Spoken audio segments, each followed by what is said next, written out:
Os últimos dias estão sendo bem quentes aqui na região. E eu não sei vocês, mas lá em casa o ar-condicionado tá, trabalhando direto, ventilador também.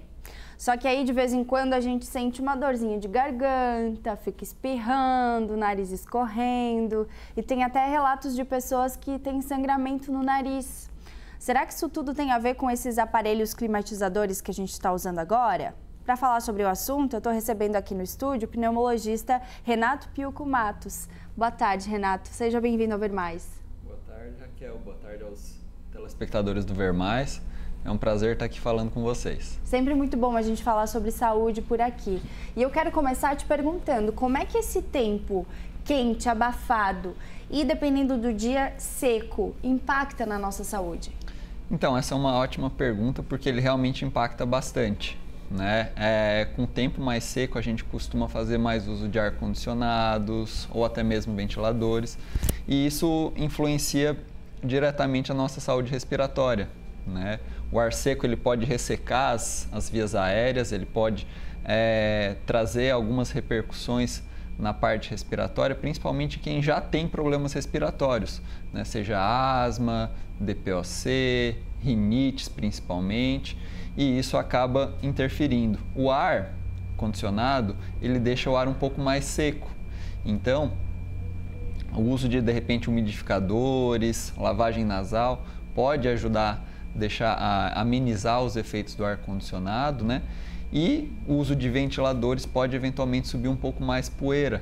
Então sempre tentar deixar o ambiente bem limpo, bem higienizado para não sentir tanto o efeito desses aparelhos no nosso dia a dia.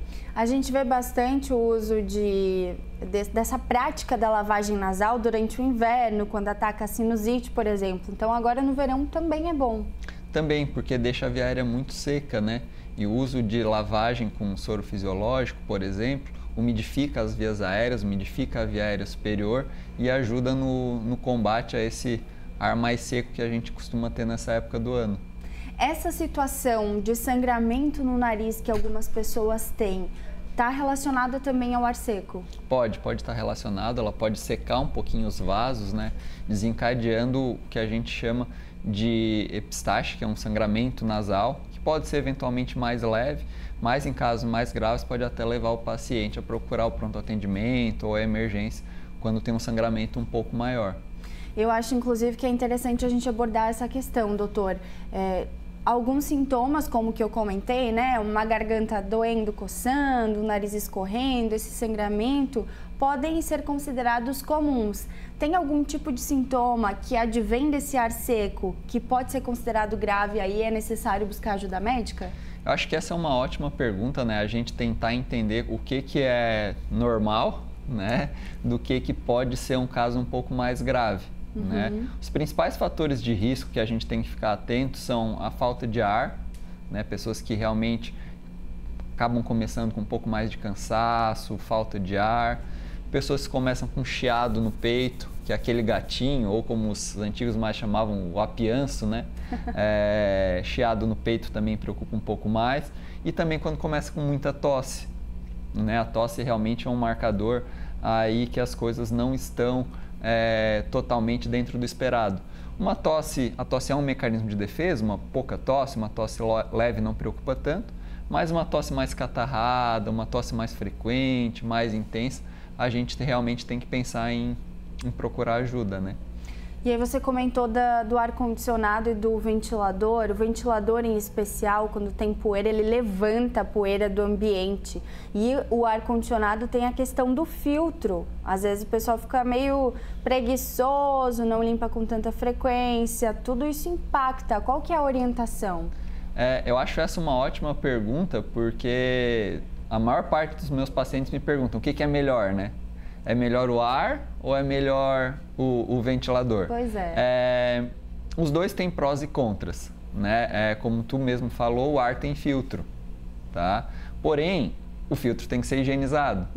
Muitas vezes a pessoa deixa lá o ar 1 ano, 2 anos e não faz a limpeza do filtro. E aí aquele ar acaba jogando, impurezas, ácaros, poeira, eventualmente até mofo, para as vias aéreas dos pacientes que não fazem justamente essa higienização adequada. Por outro lado, o ar também deixa o ar condicionado deixa o ar um pouco mais seco. Então, eventualmente, pode ter sintomas que tu falou, às vezes de garganta um pouco arranhando, nariz irritado, um pouquinho de sangramento. O ventilador não deixa o ar mais seco, mas, por outro lado, se for uma casa que tiver um pouco mais de poeira, pó, ele pode levantar a poeira e a pessoa pode acabar inalando essa poeira. Então, não tem um melhor ou um pior, tem prós e contras e é importante a gente saber fazer a manutenção dos dois aparelhos, né? Doutor, aquela dica de colocar uma bacia de água ou qualquer tipo de utensílio aí com água dentro, próximo do ventilador, próximo do ar-condicionado, é meio difícil, porque geralmente está alto, né? Mas no ambiente, auxilia a tornar o ar um pouco mais úmido ou é mito? Auxilia. Assim, não é, digamos, 100% efetivo, vamos dizer assim, mas auxilia, né? Porque muitas vezes o ar-condicionado, ele capta aquele ar e acaba sendo um ar um pouco mais umidificado. O ventilador já nem tanto, porque o ventilador ele não deixa o ar mais seco, né? Seria mais em relação ao uso de ar-condicionado. Perfeito. E a temperatura ideal para o ar-condicionado qual é? Essa é uma ótima pergunta também. Doutor, eu posso fazer uso do ar-condicionado? Eu tenho problema de pulmão. Doutor, eu posso tomar gelado também, por exemplo, né? Pode. O ideal é uma temperatura ali na faixa de 23 a 21 graus, tá? O grande problema do ar-condicionado, se a gente ficar aqui o dia inteiro a 23 graus, a 22 graus, não tem um grande problema. O problema é a gente estar aqui a 22, a gente sai na rua tá 38, volta aqui tá 22, vai para a rua de novo tá 40. Dá aquele choque que a gente Exatamente. chama. O problema é mais a variação de temperatura e não tanto a temperatura em si, né? O problema é mais essa amplitude de temperatura muito grande. E o gelado, tomar gelado, que o pessoal também às vezes acaba perguntando, pô, vai fazer mal, tô gripado, não é tanto assim para a parte de saúde respiratória, tá? É mais essa questão de poeira, pó, mofo, ácaros, ambiente fechado, produtos químicos. Então, a gente tem na nossa sociedade um pouco do mito ainda do ar-condicionado, do picolé, e não é tão ruim. São mais algumas outras coisas que realmente afetam um pouco mais a via aérea, né? O negócio é fazer um faxinão em casa para não ter poeira, limpar o filtro do ar-condicionado, deixar uma bacia com água e ir curtindo com responsabilidade, ali a temperatura 23, 24. O segredo é mais ou menos esse, né? Ficar de olho na saúde. Assim, é o básico bem feito, né? É o básico bem feito, assim, de saber fazer uma higienização tanto dos aparelhos quanto da casa. Muitas vezes o pessoal esquece também travesseiro antigo.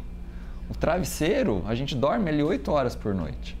E às vezes o pessoal esquece de trocar o travesseiro, esquece de higienizar o travesseiro. Tudo que tem em casa pode contribuir, né, doutor? Colchão também a gente passa, né, 1/3 do nosso dia. Muitas vezes aquele colchão tá lá e o pessoal não higieniza, não limpa. E a gente acaba inalando aquilo, né? Isso acaba atrapalhando a saúde respiratória, né? Tá certo, doutor. Muito obrigada, então, pelas tuas informações. Um prazer te receber aqui.